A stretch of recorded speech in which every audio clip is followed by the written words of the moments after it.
Friends, welcome to our Sayali fashion designer channel आणि मी आहे सायली। तर तुम्हा सर्वांचं आपल्या आजच्या नवीन अशा छानशा व्हिडिओमध्ये मी मनापासून खूप खूप स्वागत करते। तर कसे आहात तुम्ही? नक्कीच मस्त आणि मजेत असणार आहात। आणि आज मी तुमच्यासोबत खूप सुंदर अशी लेटेस्ट ट्रेंडिंग न्यू लुक मधली ब्लाउज डिझाइन शेअर करणार आहे। बऱ्याचदा आपल्याला त्याच डिझाइन बघून कंटाळा येतो, वेगळी युनिक डिझाइन बनवायची असेल, कशी बनवावी सुचत नाही। तर आज मी तुम्हाला या डिझाइनची संपूर्ण कटिंग आणि स्टिचिंग अतिशय सावकाश स्टेप बाय स्टेप आणि खूप काही महत्त्वाच्या टिप्स अँड ट्रिक्स आहेत सांगणार आहे, जेणेकरून तुम्हाला आपला आजचा हा व्हिडिओ बघून अशी डिझाइन बनवणं खूपच सोपं जाईल। महत्त्वाचं म्हणजे याची पद्धत इतकी सोपी आहे की बाय चान्स जरी तुम्ही कोणी नवीन शिकत असाल तरी सुद्धा तुम्हाला आपला व्हिडिओ बघून प्रॉपर फिटिंग आणि फिनिशिंग सहित ही डिझाइन सहज बनवता येईल। सो अशी छानशी लेटेस्ट ट्रेंडिंग डिझाइन नक्की बनवून बघा। नक्कीच या छानशा डिझाइनमुळे आपल्या साडीला आणि ब्लाउजला खूप सुंदर असं लुक आहे। I hope so he design तुम्हाला आणि तुमच्या कस्टमरला सुद्धा नक्कीच आवडेल। ठीक आहे, सो चला मग वेळ न घालवता आपण आपल्या आजच्या महत्त्वाच्या अशा टॉपिकला सुरुवात करूयात आणि हा व्हिडिओ तुम्ही स्किप न करता पूर्ण नक्की बघा, जेणेकरून तुम्हाला आपला आजचा हा व्हिडिओ बघून अशी डिझाइन बनवणं खूपच सोपं जाईल। ठीक आहे, तर हे बघा, इथे तुम्ही बघू शकतात की हा आहे ब्लाउज पीस। ऍक्च्युली हा जो काही ब्लाउज आहे तर हा ऑर्गॅन्झा साडीवरचा ऑर्गॅन्झा पॅटर्न मधला ब्लाउज पीस आहे आणि आता यावर आपण खूप सुंदरशी ब्लाउज डिझाइन बनवणार आहोत। ऍक्च्युली बऱ्याचदा होतं काय की ऑर्गॅन्झा टाईप जर का साडी ब्लाउज किंवा आता जिम्मी चू असे वेगवेगळ्या प्रकारचे साड्या निघालेल्या आहेत, म्हणजे फॅब्रिक आहे आणि त्या फॅब्रिक मध्ये जर ब्लाउज असेल तर ब्लाउज कसा शिवावा, त्याला डिझाइन कशी बनवावी हे सुचत नाही। तर आज मी तुमच्यासोबत खूप सुंदर अशी latest trending blouse design share करणार आहे। सो बघा, मग सगळ्यात आधी आपण इथे खरं तर अस्तर आणि मेन फॅब्रिक असं दोन्हीचा बॅक पार्ट कटिंग करून घेतलेला आहे आणि मी तुम्हाला याचं मेजरमेंट कसं आहे ते सांगते, म्हणजे तुम्हाला तुमच्या मापानुसार या डिझाईनसाठी कटिंग आणि स्टिचिंग करणं खूप सोपं जाईल। तर बघा, मग हा जो काही ब्लाउज आहे ते ह्या ब्लाउजची उंची आहे 13, 1 इंच मार्जिन, असं टोटल आपण 14 इंचाला मार्किंग करून घेतलेली आहे।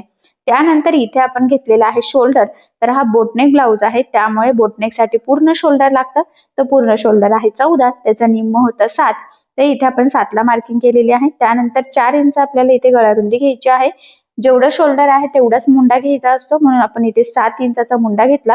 1 ला मार्किंग करून बॅक साईडच्या मुंड्याचा शेप दिलेला आहे आणि इथून छातीचा चौथा भाग म्हणजे 8.5 अधिक 2 इंच मार्जिन, असं टोटल आपण 10.5 इंचाला मार्किंग करून हा बॅक पार्ट इथे कटिंग करून घेतलेला आहे। आता सगळ्यात आधी आपल्याला गळ्याची जी काही मार्किंग आहे तर ती जो काही अस्तर आहे म्हणजे अस्तरचा बॅक पार्ट तर त्यावर करून घ्यायची आहे। सो बघा, मग मी जो काही मेन फॅब्रिक आहे तर तो सध्या साईडला ठेवून घेतलेला आहे। वरच्या साईडने सगळ्यात आधी आपल्याला इथे खरं तर 3 इंचाला मार्किंग एक करून घ्यायची आहे आणि गळारुंदीची जी काही मार्किंग आहे तर ती आपण ऑलरेडी केलेलीच आहे। सो बघा, मग मी इथे 3 इंचाला मार्किंग केलेली आहे। 3च्या खाली 1 इंच किंवा 1.5 इंचाला तुम्ही मार्किंग करू शकतात। सो बघा, मी इथे 1.5 इंचाला मार्किंग केलेली आहे।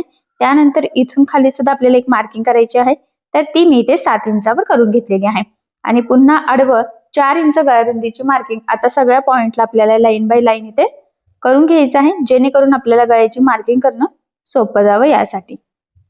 आता ह्या मार्किंग केल्यानंतर पट्टीच्या सहाय्याने आपल्याला इथे या लाईन ड्रॉ करून घ्यायची आहे आणि बॉक्स ड्रॉ करायचा आहे। खरं तर आता इथे 2 बॉक्स तयार होणार आहे, एक वरती आणि एक खाली, म्हणजे एक मधल्या शेपसाठी आणि आपला जो काही बोटनेक साठी वरती सुद्धा एक गळा असतो तर त्यासाठी सुद्धा। सो बघा, मग इथे स्ट्रेट लाईन पण आपण मारून घेऊयात। सो बघा, मग इथे सुद्धा लाईन ड्रॉ करून घेतली। आता हे दोन्ही पण बॉक्स ड्रॉ करून झाल्यानंतर आपल्याला गळ्याचा शेप द्यायचा आहे। तर बघा, मी इथे गोल गळ्याचा आकार दिलेला आहे, तर तो थोडा खाली पण घेऊ शकतात किंवा वर सुद्धा घेऊ शकतात। त्यानंतर इथे सुद्धा आपल्याला या पद्धतीने गळ्याचा आकार ड्रॉ करून घ्यायचा आहे। ठीक आहे, आता ही जी काही मार्किंग केलेली आहे तर ही आपल्याला कॅनव्हास पेपरवर ड्रॉ करायची आहे, कारण की ही जी काही डिझाईन आहे तर आपण ही कॅनव्हास पेपर लावून स्टिच करणार आहोत। तर आपल्याला ब्लाउजच्या गळ्यासाठी जो काही कॅनव्हास आपण यूज करत असतो तर तो पेपर कॅनव्हास असतो, तर तो डबल फोल्ड करून घेतलेला आहे बघा आणि तो जे काही मार्किंग आहे ना खरं तर त्यावर ठेवलेला आहे, बरोबर एकदम काटोकाट बंद बाजूच्या साईडने ठेवायचा आहे आणि जी काही आपल्याला फेंट मार्किंग दिसते तर त्यावर आपल्याला स्केच पेनच्या सहाय्याने ती डार्क करून घ्यायची आहे। तर ही तुमची बेसिक स्टेप आहे। तुमचा गळा कुठलाही असो, जर तुम्हाला कॅनव्हास पेपर लावून स्टिच करायचा असेल तर ह्या पद्धतीने ठेवून जी फेंट मार्किंग दिसते तर ती आपल्याला ड्रॉ करून घ्यायची असते। आता बघा, एका साईडने ही मार्किंग करून झालेली आहे, तीच मार्किंग आता फेंट दुसऱ्या साईडने सुद्धा आपल्याला दिसती, तर ती सुद्धा डार्क करून घ्यायची आहे, जेणेकरून सेंटर पासून दोन्ही साईडने आपला गळ्याचा आकार सेम यावा यासाठी। आता हे झाल्यानंतर आपल्याला साधारणतः 1 इंच कडेकडेने मार्किंग एवढं मार्जिन ठेवत आपल्याला हा कॅनव्हास पेपर इथे कट करून घ्यायचा आहे. ठीक आहे, तर बघा मग कॅनव्हास गळा आपला इथे रेडी झालेला आहे कटिंग करून, तो सुद्धा एकदम प्रॉपर असा. त्यानंतर हा वरचा जो काही गळा आहे तर तो आपण इथे कट करून घेऊयात. आणि आता आपल्या गळ्याची मार्किंग कटिंग झालेली आहे. सो आता आपण हा जो काही कटिंग केलेला बॅक पार्ट आहे किंवा हा जो काही ब्लाऊज आहे तर यावर सुंदर अशी डिझाईन बनवायला सुरुवात करूयात. सो सगळ्यात आधी आता आपल्याला अस्तर आणि मेन फॅब्रिक एकमेकाला जोडून घ्यावा लागेल. त्यासाठी आता सगळ्यात आधी आपल्याला जो काही आपला ब्लाऊजचा म्हणजेच मेन फॅब्रिकचा बॅक पार्ट आहे तर तो या पद्धतीने सरळ ठेवायचा. त्यानंतर जो काही कटिंग केलेला अस्तरचा बॅक पार्ट आहे तर तो ठेवून घ्यायचा आहे बघा. आणि आता सेंटरला इथे आपण एक पिन लावून घेऊयात, जेणेकरून स्टिचिंग करणं आपल्याला सोपं जाईल आणि स्टिच करताना ते हलणार नाही, तिरकं वगैरे होणार नाही, यासाठी आपल्याला इथे पिन अप करणं खूप गरजेचं आहे. सो सगळ्यात आधी आता जो काही वरचा गळा आहे तिथे आपण साधारणतः 1/2 इंच एवढं मार्जिन ठेवून कडेकडेने टीप मारणार आहोत. टीप मारताना एकसारखं मार्जिन राहील, फिनिशिंग बिघडणार नाही, वर खाली तिरकं असं काहीही होणार नाही, याची आपल्याला काळजी घ्यायची आहे. आणि फायनली प्रॉपर फिनिशिंग सहित खरं तर इथे मी ही टीप मारून घेतलेली आहे. आता यानंतर काय करायचं बघा, कमरेच्या साईडला सुद्धा आपण लगेचच टीप मारून घेऊयात. फक्त फरक एवढा आहे की कमरेच्या साईडने टीप मारताना आपल्याला साधारणतः अर्धा इंच एवढं मार्जिन पकडायचं आहे.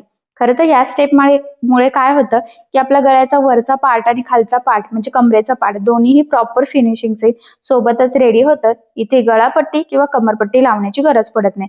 त्यानंतर बघा गळ्याच्या मध्ये जे काही मेन फॅब्रिक होतं तर ते मी कट करून घेतलं आणि कमरेच्या साईडला सुद्धा जे काही एक्स्ट्राचं मेन फॅब्रिक आहे म्हणजे ब्लाऊज पीसचा एक्स्ट्राचा कपडा तर तो कटिंग करून घ्यायचा. त्यानंतर इथे द्यायचे आहे गळ्याला आपल्याला छोटे छोटे कट्स, जेणेकरून ज्यावेळेस आपण हा बॅक पार्ट सरळ करू तो प्रॉपर फिनिशिंग सहित सरळ व्हावा, त्यासाठी ही स्टेप खूप इम्पॉर्टंट आहे. तर बघा मग ह्या पद्धतीने ते सरळ करून घेतलेलं आहे, व्यवस्थित सेट करून घ्यायचं. आणि सगळ्यात आधी आता गळ्याच्या साईडला आपल्याला द्यायची आहे दाबटीप. तर बघा मग इथे दाबटीप देताना काळजी घ्यायची आहे की अस्तरचा आतला जो काही कपडा आहे तर तो वरती दिसणार नाही, जेणेकरून आपली गळ्याची फिनिशिंग बिघडायला नको. सो फिनिशिंग साठी ही खूप महत्वाची टीप आहे, तर ही तुम्ही आवर्जून फॉलो करायची आहे.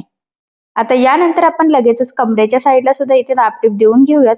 आणि कमरेच्या साईडला सुद्धा आपल्याला दाबटीप देताना अस्तरचा आतला कपडा वरती दिसणार नाही याची काळजी घ्यायची आहे. सो बघा मग किती छान प्रॉपर फिनिशिंग सहित खरंच आपण इथे दाबटीप देत आहोत. ऍक्च्युली बघितल्यावरच लक्षात येते की फिनिशिंग किती सुंदर आहे. आणि इम्पॉर्टंट म्हणजे मी म्हटलं होतं बघा की गळा आणि कमरेचा पार्ट प्रॉपर फिनिशिंग सहित रेडी होतं तर तो रेडी झालेला आहे. त्यानंतर आता आपल्याला ह्या पद्धतीने अस्तर आणि मेन फॅब्रिक एकमेकाला जोडून घ्यायचं आहे. आता हे जोडताना जेवढं शक्य आहे तेवढं कमीत कमी मार्जिन पकडायचं आहे, कारण हे मार्जिन आपण कटिंग करताना कुठेही काउंट केलेलं नसतं किंवा कुठे तिथे कॅल्क्युलेशन मध्ये नसतंच. महत्वाचं म्हणजे जोडताना कुठे गोळा होणार नाही, तिरकं जाणार नाही, कुठे फुगा पडणार नाही. तर या छोट्या मोठ्या गोष्टींची सुद्धा खरं तर आपल्याला इथे काळजी घ्यायची आहे. यानंतर आता जे काही एक्स्ट्राचं मेन फॅब्रिक आहे म्हणजेच ब्लाऊज पीसचा एक्स्ट्राचा कपडा तर तो इथे कटिंग करून परफेक्ट मापाचा बॅक पार्ट इथे आपल्याला रेडी करायचा आहे. कारण तुम्हाला सगळ्यांनाच माहित आहे की अस्तरवर आपण परफेक्ट कटिंग करतो आणि ब्लाऊज पीसचा कपडा एक्स्ट्राचं मार्जिन ठेवून कटिंग करत असतो, जेणेकरून आपल्याला स्टिचिंग करणं सोपं जाऊ. सो फायनली आपला परफेक्ट असा हा बॅक पार्ट इथे रेडी झालेला आहे. ठीक आहे, आता हा पार्ट मी सध्या साईडला ठेवते आणि कॅनव्हास पेपरचा जो काही आपला मधला शेप आहे तर तो रेडी करायचा. मी सेंटरला मार्किंग करून घेतलेली आहे. त्याचबरोबर आता या कॅनव्हास गळ्यासाठी आपल्याला अस्तर सुद्धा लागणार आहे. सो त्या अस्तर सुद्धा आता आपण इथे कट करून घेऊयात. सो बघा मग आता हा कपडा आपण इथे कट केलेला आहे तर तो सेंटर पासून कट करूयात. हा आपल्याला असा पुरणार नाहीये, त्यामुळे सगळ्यात आधी आता आपल्याला हा जॉईन करावा लागणार आहे.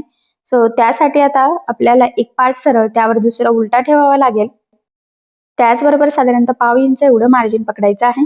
तर बघा टीप मारून घेतल्यानंतर पुन्हा सरळ ठेवून आपल्याला त्यावर एक दाबटीप द्यायची आहे, जेणेकरून ते व्यवस्थित असं प्रॉपर जॉईंट होईल आणि फिनिशिंगला प्रॉब्लेम यायला नको. खरं तर यासाठी आता हा अस्तरचा पार्ट आपला रेडी झालेला आहे. तर आता आपण हा जो काही अस्तर आहे हा कॅनव्हास पेपरला लावून घेऊयात. तर बघा ह्या पद्धतीने ठेवायचा आहे आणि सगळ्यात आधी आपल्याला कडेकडेने एक टीप मारून घ्यायची आहे, जेणेकरून कॅनव्हास पेपर आणि आपलं अस्तर एकमेकाला जॉईंट होऊन जाईल. सो बघा मग अगदी प्रॉपर फिनिशिंग सहित खरं तर आपण हे जोडून घेतलेलं आहे.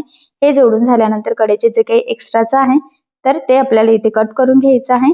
फक्त थोडंसं फोल्डिंग पुरता अस्तर आपल्याला इथे ठेवायचं आहे. आणि इथे जिथे गोलाकार शेप आहे ना तिथे सुद्धा छोटे छोटे कट्स मारायचे, जेणेकरून ते व्यवस्थित फोल्ड होईल. आणि ह्या पद्धतीने फोल्ड करून आपल्याला इथे टीप मारून घ्यायची आहे. तर बघा याने काय होईल की अस्तर व्यवस्थित आपल्याला कॅनव्हास पेपरला म्हणजे पॅक होईल आणि मग ते लवकर खराब होण्याचे चान्सेस सुद्धा राहणार नाही. ब्लाऊज पण नाही आणि आपला गळा पण नाही. तर अगदी सावकाश गोलाकार शेपला सुद्धा व्यवस्थित थोडं थोडं पकडत, थोडं थोडं व्यवस्थित फोल्ड करत करत आपल्याला खरं तर हे जॉईन करून घ्यायचं आहे. सो बघा मग फायनली किती छान असं प्रॉपर फिनिशिंग सहित आपण इथे टीप मारून घेतलेली आहे. त्यानंतर किंचितसं हे मी एक्स्ट्राचं कट करते. ठीक आहे. आता आपण हा जो काही रेडी झालेला आपला गळा आहे कॅनव्हास पेपरचा, तर तो आपल्या बॅक पार्टला लावून घ्यायचा आहे. तर याचा पण सेंटर आणि बॅक पार्टचा सेंटर असे दोन्ही आपल्याला एकमेकाला मॅच करायचे आहे. बरोबर बघा. आणि सगळ्यात आधी एक मध्यभागी टीप मारून घ्यायची आहे. कॅनव्हास पेपरवर तर बरोबर मध्यभागाची घडीच आहे, त्यामुळे ते आपल्याला लगेच लक्षात येत आहे. आणि बॅक पार्टवर तर आपण मगाशीच मार्किंग केली होती. सो ते व्यवस्थित मॅच केलं आणि म्हटल्याप्रमाणे सगळ्यात आधी एक मध्यभागी टीप मारून घ्यायची, जेणेकरून सेंटर पासून दोन्ही साईडने आपला शेप व्यवस्थित यावा, तिरका वगैरे जायला नको यासाठी. त्यानंतर जी काही आपली परफेक्ट गळ्याची मार्किंग आहे त्यावर आपल्याला इथे टीप मारून घ्यायची आहे. टीप मारताना टीप कुठेही तिरकी वगैरे जाणार नाही याची काळजी घ्यायची आहे. कारण आता आपण जशी टीप मारणार आहोत तसंच गळ्याचा शेप येणार आहे. थोडं सुद्धा किंचित तिरकं वगैरे गेलं तरी सुद्धा लगेच आपलं शेप बिघडणार. सो तसं होऊ नये त्यासाठी अगदी काळजीपूर्वक सावकाशपणे ह्या पद्धतीने संपूर्ण जो काही शेप होता त्याला मी इथे टीप मारून घेतलेली आहे. आणि बघा मग यानंतर आता आपल्याला काय करायचं आहे की जे काही एक्स्ट्राचं कॅनव्हास पेपर आहे त्याचा अस्तर आहे, ब्लाऊज पीसचा अस्तर आहे, ब्लाऊज पीसचा फॅब्रिक आहे, तर ते सगळं कट करायचं. त्यासाठी या पद्धतीने फोल्ड करून एक छोटा कट मारायचा आहे आणि फक्त पाव इंच एवढं मार्जिन ठेवत बाकीचं जे काही एक्स्ट्राचा मधला पार्ट आहे तर तो संपूर्ण आपल्याला इथे कटिंग करून घ्यायचा आहे.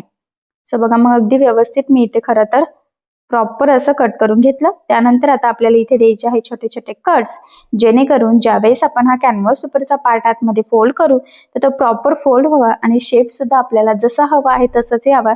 खरं तर त्यासाठी ही स्टेप मोस्ट इम्पॉर्टंट आहे. तुमचा गळा कुठलाही असो, शेप कुठलाही असो, सगळ्यात म्हणजे बेसिक स्टेप आहे की आपल्याला हे कट्स मारावेच लागतात. त्यानंतर आता आपल्याला हा जो काही पार्ट आहे तर तो आतमध्ये फोल्ड करून घ्यायचा आहे, म्हणजे जो कॅनव्हासचा आहे ना तर तो. त्याआधी या पद्धतीने किंचितसं थोडंसं प्रेस करायचं, म्हणजे आपला शेप व्यवस्थित सेट होऊन जातो आणि आपल्याला कॅनव्हास पेपर आतमध्ये फोल्ड करणं सुद्धा इझी जातं. ठीक आहे. आता आपल्याला हा जो काही शेप आहे गळ्याचा मधला तिथे द्यायची आहे दाबटीप. सो बघा मग दाबटीप देताना काळजी घ्यायची आहे की आपला जो काही आतला कॅनव्हास पेपर त्याचा अस्तर वगैरेचा जो काही पार्ट्स आहे तर तो वरती दिसणार नाही, जेणेकरून आपली फिनिशिंग बिघडायला नको. सो फिनिशिंग साठी ही खूपच महत्वाची टीप आहे, तर ही तुम्ही आवर्जून फॉलो करायची आहे. आणि बघा मग अगदी व्यवस्थित सावकाशपणे खरं तर आपण इथे ही टीप मारून घेतलेली आहे. ठीक आहे. आता ही टीप मारून झाल्यानंतर आपल्याला इथे पुढची स्टेप आहे. ऍक्च्युली तुम्ही इथे खरं तर बघू शकता की याची जी काही प्रॉपर फिनिशिंग वगैरे आहे तर ती एकदम मस्त आलेली आहे. सो फिनिशिंगच्या ह्या टिप्स अँड ट्रिक्स तुम्ही नक्की फॉलो करा, जेणेकरून तुम्हाला सुद्धा प्रॉपर फिनिशिंग सहित असा बोटनेक मध्ये ब्लाऊज डिझाईन बनवणं सोपं जाईल. ऑर्गॅन्झा टाईप जर ब्लाऊज असेल तर ते बऱ्याचदा अवघड वाटतं, सो तसं होऊ नये त्यासाठी. त्यानंतर बघा मी हा फॅब्रिक घेतलेला आहे डिझाईन बनवण्यासाठी, तर तो ह्या पद्धतीने मी उलटा फोल्ड केलेला आहे आणि पाव इंच एवढं मार्जिन ठेवत आपल्याला इथे एक टीप मारून घ्यायची आहे. तर अगदी काळजीपूर्वक सावकाश टीप मारायची आहे. आपली टीप कुठेही तिरकी वगैरे जायला नको याची आपल्याला खरं तर इथे काळजी घ्यायची आहे. आणि बघा इथपर्यंत टीप मारली. त्यानंतर ऍक्च्युली एक साईडने तर ते फोल्डच आहे, तर मी किंचितचं बघा थोडंसं ते सरळ करण्यासाठी ओपनच ठेवलेलं आहे. त्यानंतर हे व्यवस्थित सरळ कट करून घ्यायचं आहे. आणि आता आपण हा जो काही पार्ट आहे म्हणजे हा जो काही चौकोन टाईप आहे किंवा आयताकृती म्हटलं तरी चालेल, तर ते ह्या पद्धतीने सरळ करून घ्यायचं आहे. सरळ करण्यासाठी मी म्हटल्याप्रमाणे आपण थोडीशी जागा ठेवलेली होती. खरं तर तिथे नंतर टीप मारणारच आहोत आपण. आणि हे जे काही कानेकोपरे आहेत ना तर ते सुद्धा व्यवस्थित बाहेर काढून घ्यायचे आहे, म्हणजे आपल्याला प्रॉपर फिनिशिंग सहित खरं तर आपला हा पार्ट रेडी व्हावा त्यासाठी ही स्टेप मोस्ट इम्पॉर्टंट आहे. आणि आता आपल्याला इथे द्यायची आहे दाबटीप. सो बघा खरं तर इथे सुद्धा दाबटीप देताना काळजी घ्यायची आहे की आतमधला जो काही लेअर आहे त्याचा कपडा वरती दिसणार नाही, जेणेकरून आपली फिनिशिंग बिघडायला नको. कारण की आपण हा डबल फोल्ड करून हा जो काही चौकोन पार्ट आहे तर हा रेडी करत आहोत. सो त्यामुळे अगदी काळजीपूर्वक आपल्याला इथे दाबटीप द्यायची आहे. त्याचबरोबर जिथे ओपन होतं तिथे सुद्धा व्यवस्थित आपल्याला आधीची जशी टीप आहे त्याच लेवलमध्ये आतल्या साईडने फोल्ड करून वरच्या साईडने दाबटीप द्यायची. आणि बघा किती छान प्रॉपर फिनिशिंग सहित खरं तर आपला हा मस्त असा चौकोन रेडी झाला. त्यानंतर आता पुढचे आपल्याला इथे नॉट्स बनवायचे आहे वेगळ्या पद्धतीचे. तर ते एवढे आपल्याला ब्रॉड लागणार आहे. तर मी 4 पदरी फोल्ड केलं. त्यानंतर पुन्हा सेंटर पासून कट करून घेते, कारण की 2 पार्ट्स आपल्याला खरं तर इथे लागणार आहेत. तर बघा मी इथे ह्या व्यवस्थित पकडलेला आहे, कारण कपडा पण म्हणजे असं सटकणारा आहे. ठीक आहे. आणि आता ते उलट फोल्ड करायचं आहे बघा. आणि ह्या पद्धतीने आपल्याला इथे टीप मारायची आहे बघा. इथून थोडीशी वरती तिरकी आणि इथून सुद्धा तिरकी. ठीक आहे. सेम त्याच पद्धतीने दुसरा पण आपण इथे टीप मारून घेऊयात, जेणेकरून दोन्ही पण हे जे काही आपले नॉट्स आहेत तर ते सोबतच रेडी होतील. आणि हे बऱ्यापैकी ब्रॉड आहे, स्टार्टिंगला पण तिरके आहेत आणि नंतर सुद्धा ते तिरकेच येत आहे. ऍक्च्युली ते कसे आहेत तर ते पुढे रेडी झाल्यावर तुमच्या लक्षात येईलच. आणि जे काही एक्स्ट्राचं आहे ना तर ते आपण इथे कटिंग करून घेऊयात. सेम याचं सुद्धा जे काही एक्स्ट्रा आहे ना तर ते कटिंग करून घ्यायचं आहे. ठीक आहे. आणि आता आपल्याला हे जे काही आपण रेडी केलेले नॉट आहे ब्रॉड टाईप मधले तर ते सरळ करून घ्यायचे आहे बघा. ते एकदम इझी होतात, कारण की ते खूप ब्रॉड आहे, त्यामुळे मग काही गरज पडत नाहीये. हे बघा, कानेकोपरे व्यवस्थित बाहेर काढून सेट करून घ्यायचं आहे, जेणेकरून फिनिशिंगला काही प्रॉब्लेम यायला नको. सेम त्याच पद्धतीने बघा आपण इथे दुसऱ्या साईडचं सुद्धा सरळ करून घेतलेलं आहे. आणि याचे सुद्धा कानेकोपरे व्यवस्थित सेट करून घ्यायचे. आणि खरं तर आता आपल्याला इथे द्यायची आहे दाबटीप, जेणेकरून हा फॅब्रिक व्यवस्थित सेट व्हावा. खरं तर यासाठी कॉटन टाईप जर फॅब्रिक असेल तर तुम्हाला गरज पडणार नाही, व ऑर्गॅन्झा टाईप मध्ये ते फार फुगतंय, त्यामुळे मग मी ते दाबटीप देते, जेणेकरून आपली डिझाईनची फिनिशिंग अजून प्रॉपर छान यावी. खरं तर यासाठी. आणि कानेकोपरे सुद्धा व्यवस्थित सेट करायचे आहे. ते मी पुन्हा पुन्हा सांगते, कारण बऱ्याच छोट्या मोठ्या चुका होतात आणि त्यामुळे डिझाईन पण व्यवस्थित दिसत नाही आणि आपली फिनिशिंग सुद्धा सगळी बिघडते. सो खरं तर यासाठी. त्यानंतर हा छोटीशी पट्टी इथे घेतलेली आहे आणि इथे आपल्याला खरं तर चपटी पट्टी रेडी करून घ्यायची आहे. तर बघा ह्या पद्धतीने फोल्ड करायची आहे आणि सिंपल अशी साधी सिंपल छोटीशी पट्टी आपल्याला चपटी इथे रेडी करून घ्यायची आहे. ठीक आहे. आता यानंतर काय करायचं बघा, याचं जो काही सेंटर पॉइंट आहे ना तर त्याची मार्किंग करायची आहे. आणि बरोबर सेंटर पॉइंटला ह्या पद्धतीने छोट्या छोट्या प्लेट्स टाकायच्या आहेत आपल्याला. आणि इथे मध्यभागी आपण टीप मारून घेणार आहोत. तुम्ही सुई धाग्याने पॅक केलं तरी सुद्धा चालेल, पण मशीनवर पण टीप मारली जाते. सो इथे मी मशीनवर टीप मारलेली आहे. त्यानंतर जी काही चपटी पट्टी रेडी केली होती तर ती आपल्याला बघा ह्या पद्धतीने व्यवस्थित इथे लावून घ्यायची. आणि इथे सुद्धा मी टीप टाकून घेतलेली आहे. ही सुद्धा म्हणजे ही पट्टी लावण्याची प्रोसेस आहे ना ते ही सुद्धा तुम्ही सुई धाग्याने करू शकता. ठीक आहे. तर अशा पद्धतीने आपले नॉट म्हणजे असे बंद बो साठीचे आणि बो रेडी झालेला आहे. आता तो बो लावण्याच्या आधी आपल्याला इथे सेंटर पासून बॅक साईडला मार्किंग करून टक्स टाकायचे आहे. तर बघा जो काही आडवा टक्स आहे तर तो आपण इथे 5.5चा घेतलेला आहे सेंटर पासून आणि उभा 4चा. आता जी मार्किंग केलेली आहे ना एक्झॅक्टली त्यावरच ह्या पद्धतीने तिरका टक्स टाकायचा आहे. टक्सला नेहमी डबल टिप द्यायची, त्याचबरोबर स्टार्टिंगला सुद्धा लॉक करायचं आहे, जेणेकरून तिथून लवकर शिलाई निघणार नाही आणि आपलं खराब सुद्धा व्हायला नको. खरं तर त्यासाठी ही स्टेप मोस्ट इम्पॉर्टंट आहे. तर बघा मग फायनली खरं तर आपण दोन्ही साईडला इथे बॅक पार्ट्सला टक्स टाकून घेतलेले आहेत, ते सुद्धा अगदी प्रॉपर असं फिनिशिंग सहित. त्यानंतर बघा आता ही जी काही नॉट आहे ना तर ती आपल्याला इथे बरोबर सेंटरला लावायची आहे. या पद्धतीने बघा एकावर एक ठेवलेली आहे मी. थोड्याशा अशा क्रॉस मध्ये ठेवायच्या आहेत त्या आणि मग आपल्याला इथे टीप मारून घ्यायची आहे. तर बरोबर सेंटरला लावायचं आहे. थोडं जरी तिरकं गेलं तर सगळं लुकच बिघडेल, सो तसं होऊ देऊ नका. आणि खरं तर इथे मी डबल टिप सुद्धा मारून घेतलेली आहे. त्यानंतर हे किंचितचं जे काही वर खाली होतं तर ते सरळ करून घ्यायचं आणि आता आपल्याला त्यावर हा बो लावायचा आहे. तर हा जो काही बो आहे तर हा आपण सुई धाग्यानेच लावणार आहोत. तर बघा मी 4 पदरी धागा यामध्ये ओवून घेतलेला आहे. 2-3 टाके पुढून आणि 2-3 टाके पाठीमागून टाकायचं, तरी सुद्धा बो बऱ्यापैकी पॅक होतो. कारण की आपण 4 पदरी धागा घेतलेला आहे, त्यामुळे तुम्ही सुद्धा शक्यतो 4 पदरी घ्यायचा, म्हणजे पटकन ते पॅक होतं आणि लवकर निघण्याचे चान्सेस सुद्धा राहत नाही खरं तर. ठीक आहे. आणि आता एक्स्ट्राचा धागा आपण इथे कट करून व्यवस्थित गाठ टाकून देऊयात, म्हणजे ते व्यवस्थित पॅक होऊन जाईल. सो बघा मग फायनली ह्या पद्धतीने एकदम परफेक्ट प्रॉपर असा आपण इथे बो लावलेला आहे. आणि ऑर्गॅन्झा साडीवर किंवा ऑर्गॅन्झा ब्लाऊजवर आपण ही बोची खूप छान बोटनेक मध्ये लेटेस्ट ट्रेंडिंग न्यू लुक मधली ब्लाऊज डिझाईन इथे रेडी केलेली आहे. इथे कुठल्याही प्रकारची लेस वगैरे लावण्याची गरज नाहीये, तरी सुद्धा बघा किती छान प्रॉपर अशी ही डिझाईन रेडी झालेली आहे. तुम्ही सुद्धा जर तुमच्याकडे ऑर्गॅन्झा टाईप अशा पद्धतीचा जर ब्लाऊज असेल तर तुम्ही अशी डिझाईन नक्की ट्राय करू शकतात. नक्कीच ह्या डिझाईनमुळे साडीला आणि ब्लाऊजला खूप सुंदर असं लुक येईल, कारण बऱ्याचदा साडीचं लुक हे ब्लाऊजवर डिपेंड असतं. आणि मी म्हटल्याप्रमाणे ऑर्गॅन्झा किंवा जुम्मीचू जे काही आता सध्या खूप ट्रेंडिंग साड्या आहे त्यावरच्या ब्लाऊजवर ही डिझाईन नक्की बनवू शकतात. नक्कीच तुमची साडी खूप उठून दिसेल आणि मी तुम्हाला अगदी सोप्या पद्धतीने सांगितलेलं आहे. तशी छानशी लेटेस्ट ट्रेंडिंग न्यू लुक मधली बोटनेकची ऑर्गॅन्झा ब्लाऊजवरची ही डिझाईन तुम्ही नक्की म्हणजे नक्की ट्राय करून बघा आणि फिनिशिंगच्या टिप्स अँड ट्रिक्स सुद्धा नक्की फॉलो करा, जेणेकरून तुम्हाला ही डिझाईन फक्त बनवणंच नाही तर ती प्रॉपर फिनिशिंग सहित कशी बनवावी तर हे देखील सहज लक्षात येईल. ठीक आहे, तशी छानशी डिझाईन नक्की ट्राय करून बघा आणि अशा डिझाईनची आयडिया तुम्ही तुमच्या कस्टमरला सुद्धा नक्कीच देऊ शकता.